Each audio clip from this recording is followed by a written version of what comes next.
데살로니가전서 4장 9절에서 12절을 함께 같이 읽겠습니다. 형제 사랑에 관하여서는 너희에게 쓸 것이 없으면 너희가 친히 하나님의 가르치심을 받아 서로 사랑함이라. 너희가 온 마게도냐 모든 형제를 대하여 과연 이것을 행하도다. 형제들아 권하노니 더 많이 하고 또 너희에게 명한 것 같이 종용하여 자기 일을 하고 너희 손으로 일하기를 힘쓰라. 이는 외인을 대하여 단정히 행하고 또한 아무 궁핍함이 없게 하려 함이라. 아멘. 기도하겠습니다. 아버지 하나님 감사합니다. 시대마다 역사 속에 언제나 바른 진리를 따르려고 하는 소수만이 하나님을 기쁘시게 하고 그 길을 걸어가며 또 그 길을 걸어가며 지불해야 될 혹독한 대가들을 지불하면서 끝까지 신앙을 지켰던 것을 우리가 주목하게 됩니다. 역사는 여전히 반복되어서 지금 이 시대에도 바른 진리를 따라서 그 좁은 길을 걸어가려고 하는 자가 많지 않은 그런 시대 속에 하나님 우리 서교장로교회를 세우시고 그 뜻을 따르려고 하는 소수의 성도님들을 하나님 우리가 한 가족으로 지체되게 하셔서 힘을 모으고 뜻을 모으고 기도를 모아 이 길을 가게 하심을 감사합니다. 부디 하나님 진리의 말씀을 통하여 더욱더 우리의 신비가 굳어지게 하시고 우리의 중심이 강건케 하셔서 어떤 어려움이 있어도 끝까지 이 길을 가게 하시고 주님 이 말씀이 필요로 하는 자들에게 우리가 더욱더 능력 있게 하나님의 말씀을 선포하고 그들이 처한 위치가 얼마나 두렵고 그리고 하나님 위험한 곳인지를 이야기해 주어서 한 영혼이라도 지옥을 향하고 있는 자들을 천국으로 하나님이 기뻐하시는 자리로 불러 모으는 일에 하나님 우리가 쓰임받게 하옵소서. 우리의 삶이 진리를 지향하고 있음이 나타나는 하나님 그러한 증거가 되게 하시고 우리의 삶이 곧 복음을 전하는 전도요 우리의 삶이 그리스도의 진한 향기를 드러내는 수단이 되게 하셔서 하나님의 뜻이 나타나고 우리를 통해 성취되어지는 하나님 우리가 그런 인생을 살아가다가 주님을 배우게 도와주시옵소서. 오늘도 하나님의 말씀을 펼쳤습니다. 그 속에서 그 시대와 이 시대에 변함없이 말씀하고자 하시는 주의 음성을 듣게 하시고 그 말씀이 우리의 가슴에 깊이 새기게 도와주셔서 진동하는 시대 속에 진동치 아니할 나라를 받은 자들답게 흔들림 없이 하나님 우리가 바른 진리를 지켜 끝까지 그 길을 달려가는 하나님의 사람들이 다 되도록 도와주옵소서. 거룩한 영향력을 주시고 우리를 통하여 가족과 친지와 우리의 지인들을 주께로 인도해내고야만 하는 하나님의 사람들, 복음의 도구들로 하나님 앞에 쓰임받는 우리의 삶이 되도록 도와주시옵소서. 이 시간에도 빛으로 우리를 인도하여 주시기를 간절히 바라오며 예수님 이름으로 기도합니다. 아멘. 형제의 사랑에 관하여는 이런 제목으로 데살로니가전서 강의 13번째 말씀 이어가겠습니다. 바울 사도의 이 권면의 내용을 볼 때 아마도 지난주의 말씀 이 성적인 부분에 대한 하나님의 권면의 말씀을 보게 될 때 아마도 데살로니가 교회 성도들이 그리스도 밖에서 이방인들의 삶을 살아갈 때 이방인들이 그 시대 이방인들이 다 그러했듯이 아주 성적으로 자유분방한 문화 속에서 그렇게 살다가 예수를 믿고 개종을 했기 때문에 여전히 그러한 유혹을 받으면서 신앙이 흔들리고 있었던 이런 모습들이 있지 않았나 이렇게 추측을 하게 됩니다. 그래서 사도는 단호하게 어떤 이런 성적인 문제에 있어서 다시 한번 권면을 하면서 절대로 그런 것으로 다시 돌아가는 일이 없도록 다짐을 받아내고 있었던 이런 이제 내용을 우리가 지난주 말씀을 통해서 생각해 봤습니다. 그러니까 성경은 항상 우리의 두 가지의 면을 다룹니다. 예를 들면 성경이 다윗을 얘기할 때도 다윗이 하나님을 지극히 사랑했던 부분도 이야기하지만 그 다윗이 한순간에 죄에 넘어지게 된 그 경로나 그 결과도 이야기하잖아요. 그러니까 성경은 언제나 우리의 연약의 문제를 다룹니다. 데살로니가 교회에 사도 바울이 이런 편지를 쓰고 있는 것은 사도로서 그들의 연약이 뭔지를 알고 있었기 때문이에요. 그들의 영혼에 자주 마음에 출몰하는 죄가 뭔지를 알고 있었기 때문에 딱 집어서 얘기하는 거죠. 보면 언제나 성경은 우리의 연약 죄의 문제를 다룹니다. 그것은 우리가 이 땅에서 구원받음으로 만족하지 않고 계속 하나님의 말씀으로 자기를 비추어 보면서 온전한 그리스도인으로 이 세상을 살아가는 것을 하나님께서 우리에게 요구하시기 때문입니다. 그래서 사도는 이 성도들의 성적인 순결에 대한 염려의 문제를 다루고 이제 그것으로부터 또 신속하게 벗어나서 이번에는 오늘 본문의 말씀은 그들을 칭찬하고 있습니다. 그들을 칭찬하는 내용이 이어서 나옵니다. 9절을 보면 그리고 형제 사랑에 관해서 너희는 너희에게 쓸 필요를 가지고 있지 않다. 왜냐하면 너희 자신들이 서로 사랑하는 것을 위하여 하나님의 가르침을 받은 자들이기 때문이다. 10절에 왜냐하면 또한 너희는 모든 마게도냐에 있는 그 모든 형제들에게 바로 그것을 행하기 때문이다. 그것은 사랑이죠. 그리고 형제들아 우리가 너희로 더욱더 풍성하게 이 사랑을 행하도록 격려한다. 이렇게 되어 있습니다.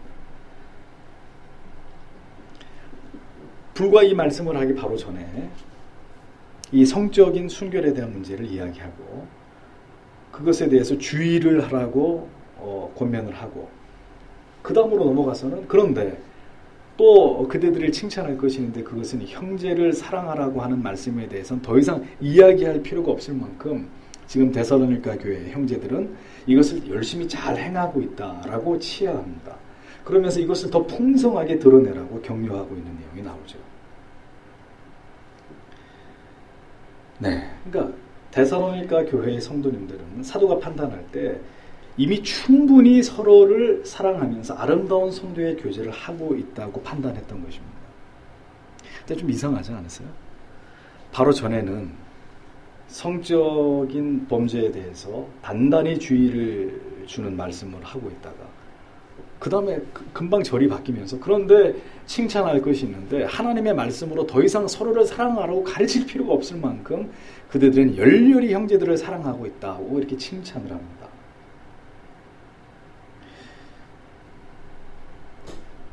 왜 이런 문제를 이렇게 교차하면서 다루게 되느냐? 이 지상의 교회, 이 지상에서의 우리의 신앙은 불완전합니다. 그래서 어느 한 부분은 하나님 보실 때 아주 훌륭한 부분이 있을 수 있어요. 근데 또 어느 한 부분은 하나님 보실 때 굉장히 위험하고 무지하고 연약한 부분이 있는 거죠.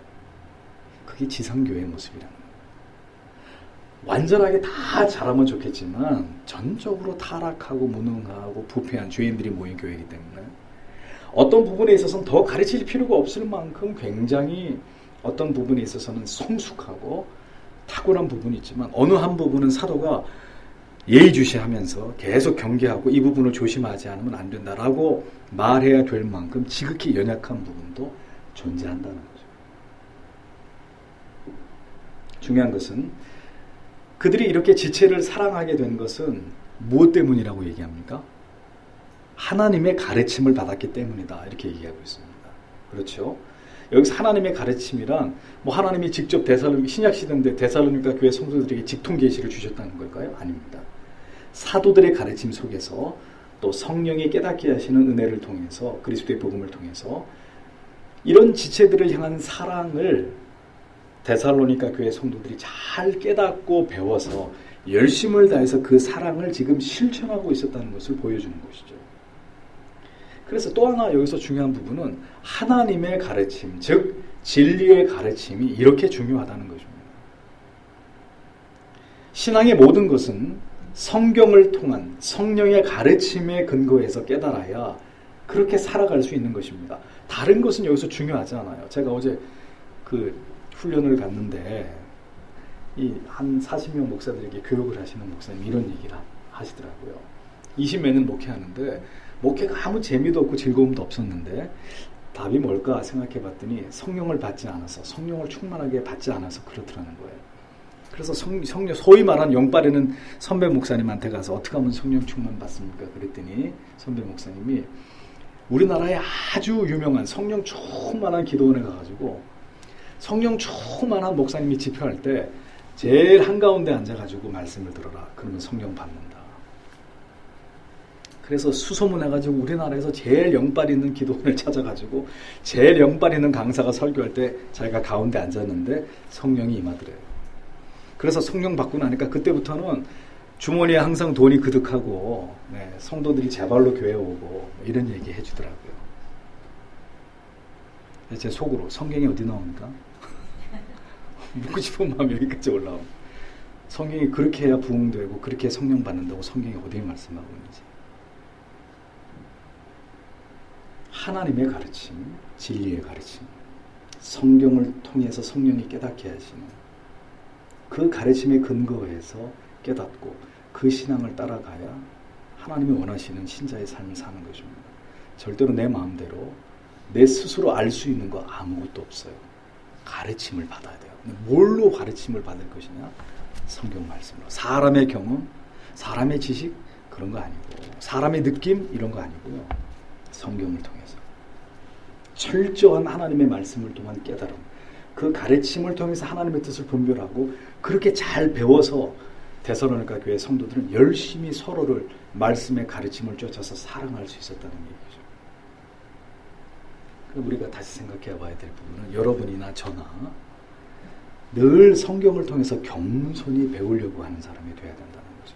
하나님께서 하나님의 말씀을 통해 우리에게 깨달음을 주시고 지식을 주시고 우리에게 배움을 주실 때 나는 이만하면 다 알아.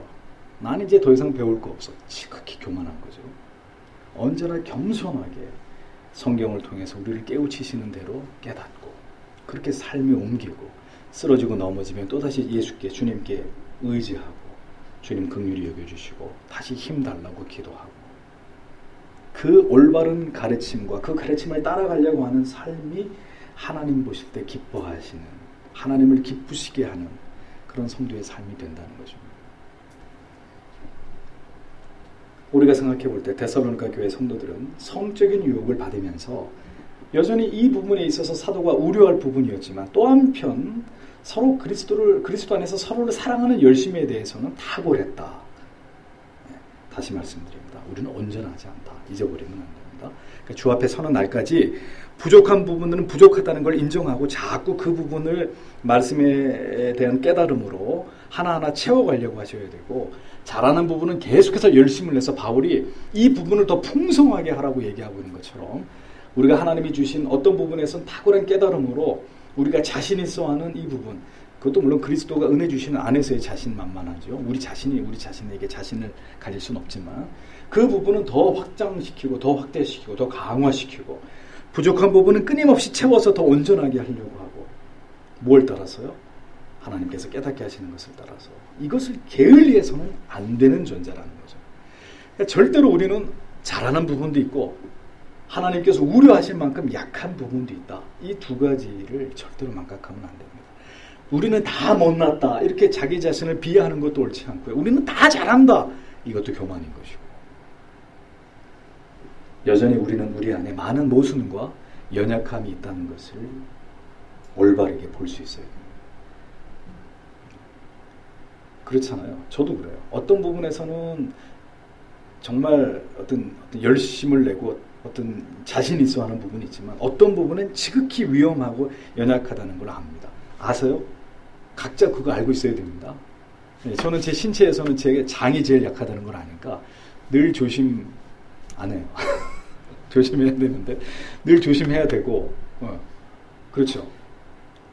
그러니까 내 약점을 알고 있어야 겹겹으로 그것을 방어막을 쳐서 마귀가 그 부분으로 나를 넘어지지 않게 하거든요. 그러니까 알고 있어야 돼. 하나님, 내가 명예에 약합니까? 물질에 약합니까? 이성에 약합니까? 아니면 게으름, 육체의 게으름에 약합니까? 그 약한 부분에 대해서 늘 하나님 앞에 기도하고 하나님 그 부분이 무너지지 않도록 그 부분이 마귀에게 노출되지 않도록 그래서 그렇게 잘 그 부분을 하나님 앞에서 기도하고 잘하는 부분은 그 부분에 있어서 절대로 안주하거나 나는 이만큼이면 이제 됐어가 아니라 그 부분은 또 계속해서 더 발전시켜 나아가고 신앙에서 이러한 자세들이 중요하다는 걸 말씀 속에서 깨닫는 것입니다. 그것이 이 땅에서 온전하지 못한 성도들이 온전함을 추구하기 위한 겸손의 모습인 것이고 그러한 모습이 진정으로 성령이 머무시는 하나님이 기뻐하시는 교회의 모습이라는 거죠. 누구도 온전할 수 없습니다. 이건 교회가 크고 작고의 문제가 아닙니다. 신앙이 오래됐고 연륜이 얼마 되자 이런 문제가 아니라 우리는 누구든지 주님 앞에 서는 그날까지 온전한 부분도 있지만 지극히 불안한 부분도 있다는 거예요. 네. 어떤 부분은 주님이 칭찬하실 부분이지만 어떤 부분은 심히 염려하고 계시는 이런 부분이 있다는 거. 그게 우리의 모습이라는 거 잊어버리는 겁니다. 데살로니가 교회 성도님들을 보십시오. 그들의 형제 사랑에 대한 열심은 모든 마게도냐에 있는 모든 형제들에게 미치고 있었다. 이렇게 사도는 인정합니다. 대단한 거죠. 네. 마게도냐에 있는 모든 성도들에게 이 데살로니가 교회가 가지고 있는 사랑이 그렇게 이 넓은 범위 가운데 강력하게 그 사랑이 확산되고 있었다. 그 사랑이 더 풍성해질 것을 이어서 계속해서 당부하고 있습니다. 사랑이 탁월한 사람도 음란의 유혹에 약할 수 있고 음란의 유혹을 받으면서도 또 한편 성도들을 향해서는 열렬하게 사랑할 수도 있는 섬김을 다할 수 있는 그것이 불완전하고 부족한 이 땅에서의 성도님들의 모습이라는 거예요. 그러니까 정죄할 필요도 없고 또 어떤 부분에 교만해야 할 필요도 없고 그것이 우리의 모습이라는 거예요. 그래서 중요한 것은 나의 약점을 인정하고 겸손히 이 부분으로 인해서 하나님 앞에 범죄하지 않도록 오늘도 깨어있는 것이죠. 예, 죄 가운데 깨어있고 경계하고 자신의 강점을 가지고 열심을 다해서 섬기면서 주를 위해서 일하는 이런 삶을 살아가는 것 우리에게 중요한 것이라는 거죠. 약점을 인정하지 않으려고 하는 사람이 바로 교만한 사람입니다.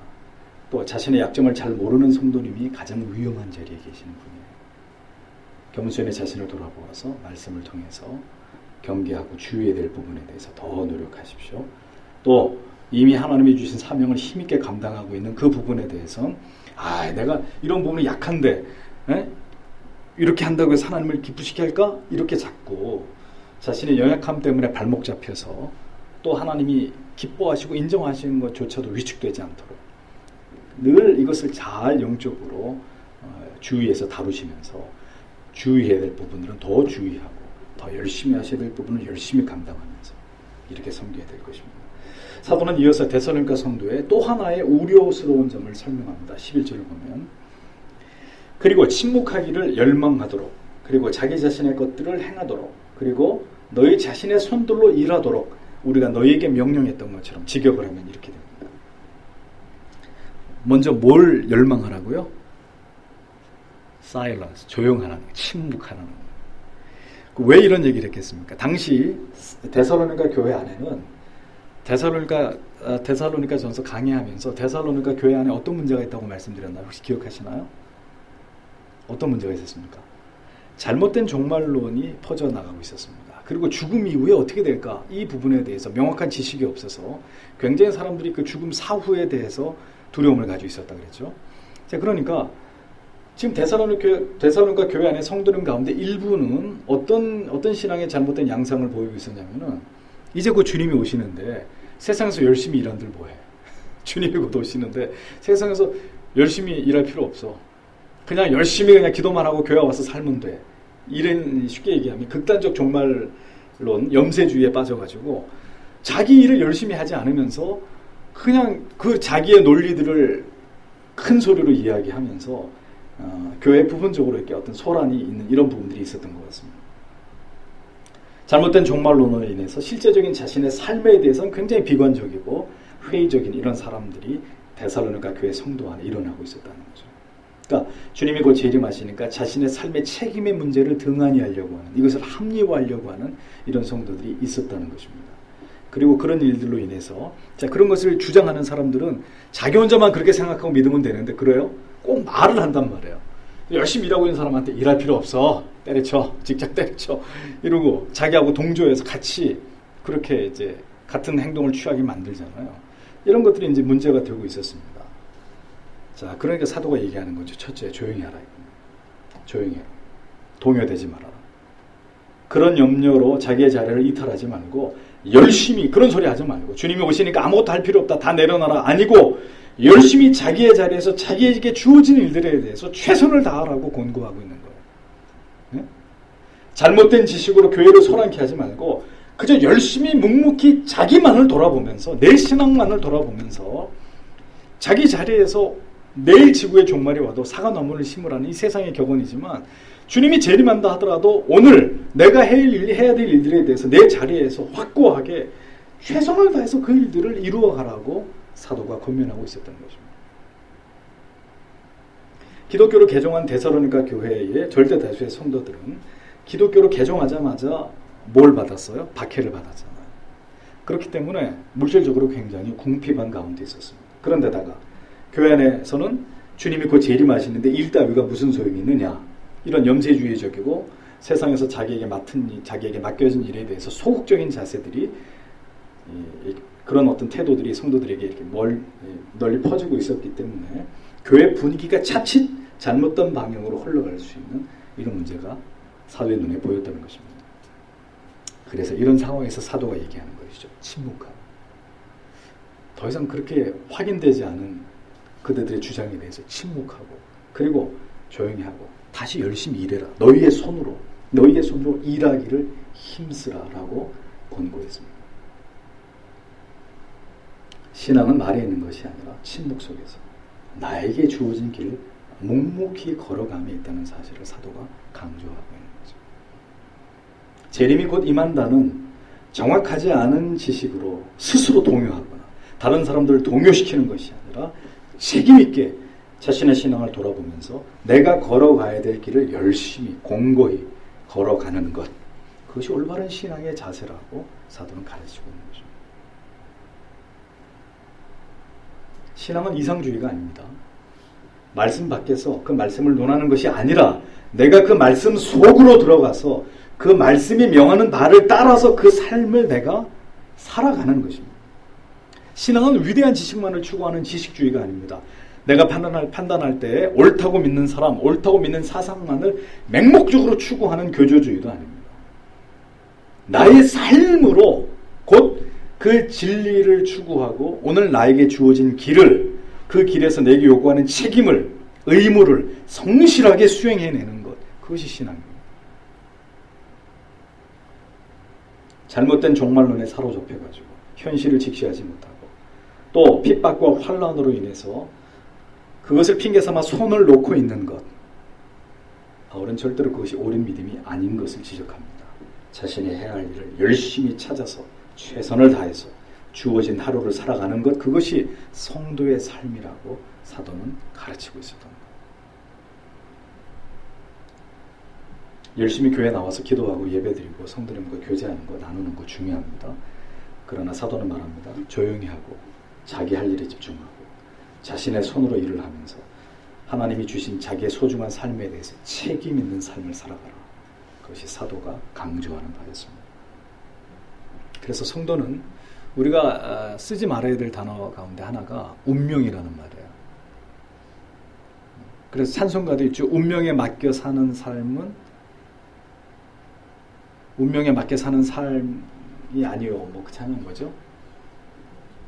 네.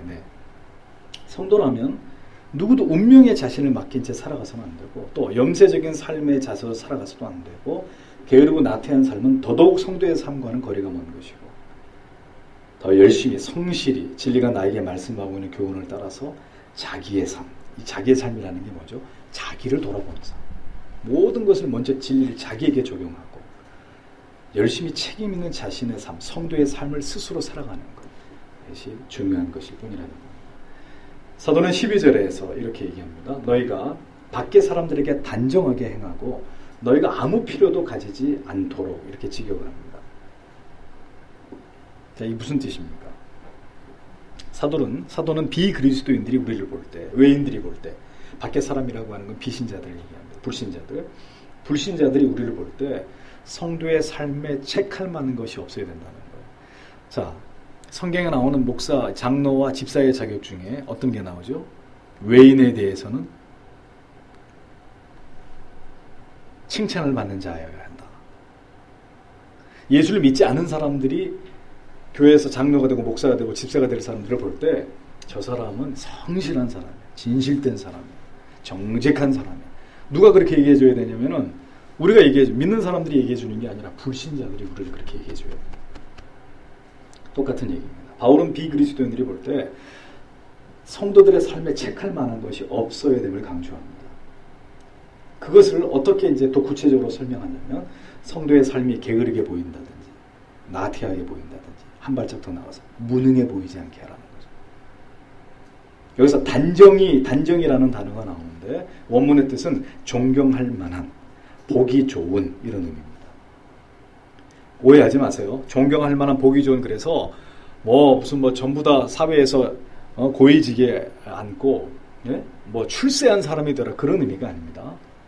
열심히, 성실하게, 책임감 있게, 희생적으로 자기에게 주어진 일들을 유능하게 해나가는, 그 일이 심지어 구두를 닦는 일이라 할지라도 이 집에 가서 구두 닦아봐 얼굴이 비쳐 할 정도로 어떤 일이든 정말 그 일을 유능하게 최선을 다해서 책임 있게, 그것이 성도의 모습이라는 거죠. 그런 모습을 누구에게 보여줘야 되느냐? 세상 사람들. 말세 다 필요 없어, 그거 아니라는 거예요. 에? 그 뒤에 숨어가지고 나태하게, 무기력하게, 무능하게, 책임감도 없이 그렇게 살아가는 것은 그리스도의 삶이 아니라고 얘기하는 것입니다. 여러분, 제가 제일 못마땅해 하는 것은, 여러분 가운데는 그런 분이 안 계시지만, 아니 왜 그리스도인들이 세상에서는 전혀 인정받지 못하고 세상에서는 찍소리 못하면서 왜 교회 안에 들어와서는 큰 소리 치려고 하냔 말이에요. 난 도저히 이해할 수 없는 부분이에요. 네? 안티 기독교인들 앞에서는, 그들의 그 현란한 기독교를 비난하는 논리 앞에서는 꿀먹은 멍어리처럼 가만히 있으면서 교회 안에 들어와서는 책 몇 자 읽은 거 가지고 왜 이렇게 아는 체를 못해서 안달이냐. 비굴한 거예요. 비겁한 거예요. 세상에 나가서 인정받아야죠. 인정받으라는 게 잘 나가시라는 말이 아니에요. 여러분이 어느 곳에 있든지 아까 말씀드린 대로 저 사람은 법 없이도 살 사람이야.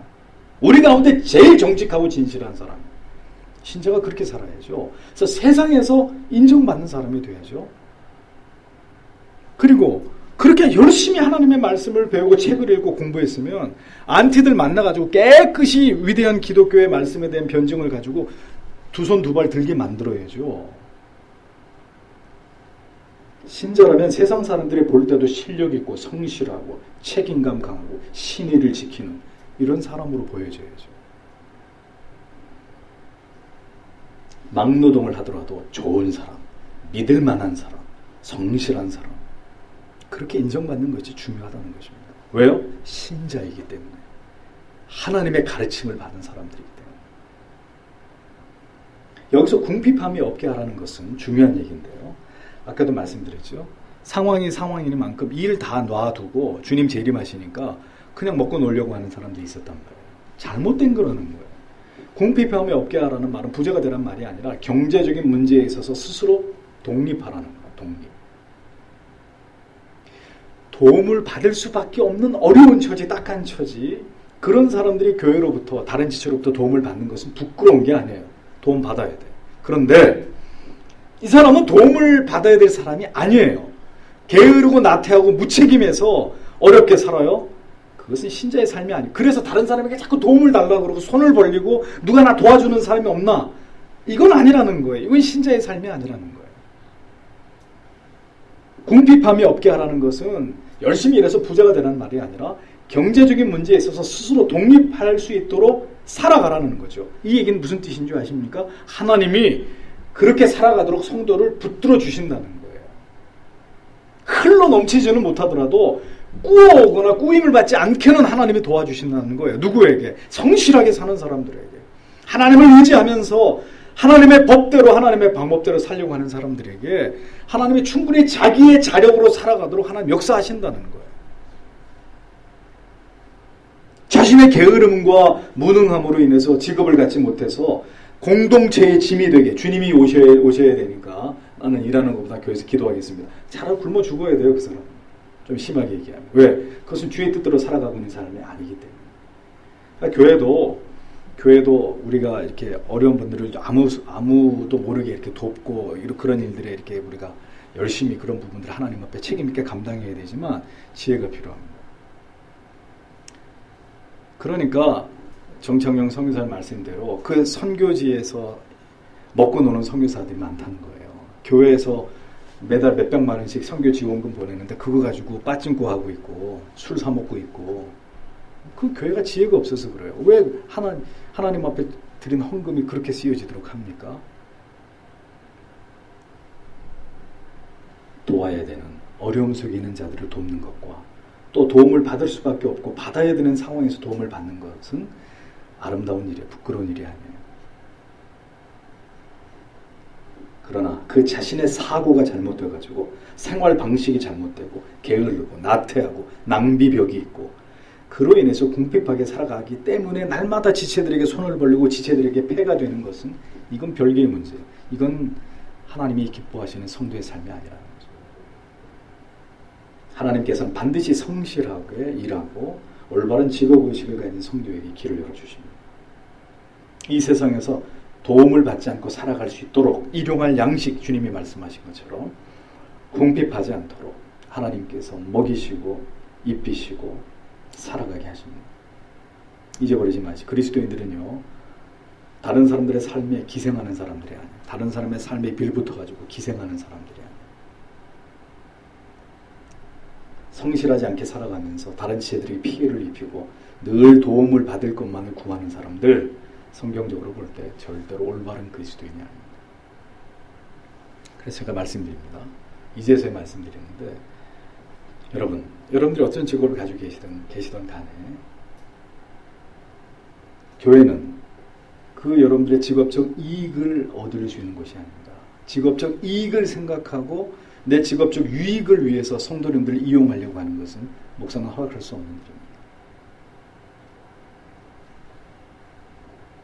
관계가 좋으면 상관없는데 관계가 나빠지면 그것이 다 시험에 들고 하나님 앞에서 넘어지게 되는 이유가 되거든요. 저는 이런 얘기 하고 싶습니다. 보험을 하시려면 세상에 나가서 당당하게 불신자들을 상대로 세상 사람들을 설득해가지고 보험 들게 하세요. 왜 그거 들고 와서 장로님, 권사님 이거 하나 해주세요. 집사님, 청년한테 심지어 들이밀면서 이거 하나 들어달라. 아닙니다. 제가 볼 때는 아니라고 생각해요. 만약에 그렇게 부탁하지 않고 뭐 어떻게 그걸 한다는 걸 알고 다른 마음 없이 내가 필요한데 지금 들어드리겠습니다. 뭐 그렇게 해서 하는 것까지 제가 뭐 하지 말라 할 수는 없어요. 사실 그런 것도 안 했으면 좋겠는데요. 근데 그런 것까지 뭐 하지 말라고 하진 않겠습니다. 그분이 요청한 게 아니라 내가 해주고 싶어서 그렇게 하는 거니까. 그럼 자기가 다 감수할 거 아니에요. 뭐가 잘못돼도. 그런데 교회를 상대로 장사를 하려고 하고 사업을 하려고 하고 이렇게 할 때는 저는 그건 아니라고. 세상에 나가서 당당하게 하나님을 의지하는 사람 같으면 불신자들하고 맞붙어가지고 거기서 실적을 만들어내고 거기서 하나님이 도우시는 능력을 가지고 하나님이 얼마든지 길을 열어주실 거라고 믿어야 된다는 겁니다. 왜 성도님을 자기 이익의 재료로만 삼고 교역자들한테 그건 아니라고 생각해요. 그냥 목사한테 해달라고 하면 제가 안 해드리겠습니까? 성도님들이 와서 부탁하면 해드리죠. 하지만 원칙적으로 볼 때 그것은 아니라고 생각합니다. 그건 공동체 안에서 올바른 모습이에요. 그래서 그런 말씀 하셨잖아요. 대형 교회에 사과 장사하는 사람은 절대로 그 교회에서 나가라고 발로 차도 안 나간다고. 왜요? 성도가 몇 명이고 사과 괴짝이 매주마다 몇 박스가 나가는데 그 교회를 나가겠습니까? 그 교회가 이단에 빠져도 안 나갈 겁니다. 장담하건대. 그건 신앙이 아니란 말이에요. 그렇게 됩니다.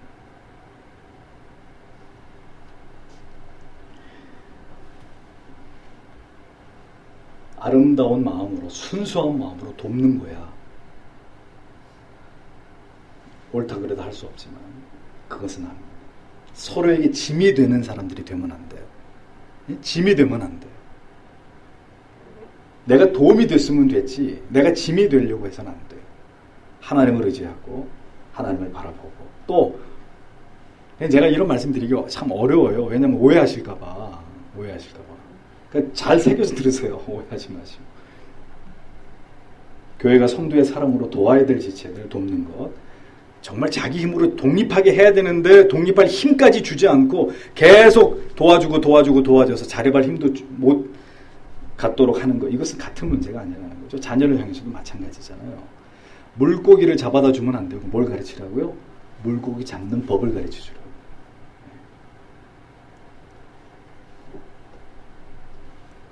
스스로 얼마든지 살아갈 수 있고 살아가야 되는데 자신을 개발하지 않고 하나님 앞에 불성실하게 산 사람들, 그러면서 자꾸 누군가를 의지하려고 하는 것은 믿음이 아닙니다. 아시겠습니까? 그건 신자의 믿음이 아닌 거예요. 말세일수록에 아무리 그리스도의 재림이 다가오고 있는 소망이 없는 시대일수록에 성도는 어떻게 살아야 됩니까? 더 힘써서 하나님 앞에서 오늘도 주어진 하루 하나님 앞에 최선을 다했는가 자신에게 질문하면서 오늘도 하나님 앞에 성실하게 살았는가. 직장 다니는 지체들 계시죠? 사장 월급 그냥 먹으려고 그러면 안 돼요. 열심히 성실하게 최선을 다해서 사장이 보든 안 보든 기꺼이 나에게 월급 주는 거 더 주고 싶은 마음 들도록 그렇게 일하는 게 그리스도인의 사회생활입니다. 오늘도 농땡이 부렸으면 회개해야 돼요. 다른 사람에게 폐해를 끼치고 짐을 지은 거죠. 내 자신이. 그렇게 살면 안 돼요. 하나님의 뜻을 붙들고 성실하게 최선을 다해서 열심히 내일 주님이 재림하신다 하더라도 데살로니가 교회 성도들에게 오늘도 사도는 그것을 가르쳤습니다. 그것이 성도의 삶이라고 이야기하고 있습니다. 하나님 앞에서, 성도들 앞에서, 누구 앞에서, 세상 앞에서도 당당하게. 아시겠습니까? 제 아버님이 늘 그러니 나는 오늘 죽어도 10원 한 장 비단 없이 깨끗하고 정직하게 청렴하게 그렇게 사는 게 목적이다. 그렇게 해서 저한테 물려주실 건 아무것도 없지만 아버님 인생 그렇게 사셨습니다. 공금은 왼손에 자기 개인 건 오른쪽 주머니에 이걸 같이 이렇게 넣는 걸 본 적이 없어요. 항상 분리해서 하나님의 것과 어떤 경우도 그걸 넘어가지 않으려고. 아버님이 목사가 되지 않았더라면 부를 저에게 상속할 수도 있었고 좀 더 편안한 삶을 살 수 있었겠지만 늦지막히 47에 신학 공부하셔가지고 자기 하시던 일 다 접고 목사 되셔서 은퇴하시는 그날까지 가난한 목회 하셨어요. 예, 여러분 들으면 깜짝 놀라. 흰색 고무신 신고 다니면서 지금 때가 어느 때인데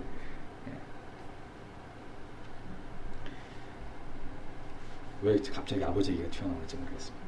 용서하시고 오늘 말씀을 우리가 마음에 새기고요.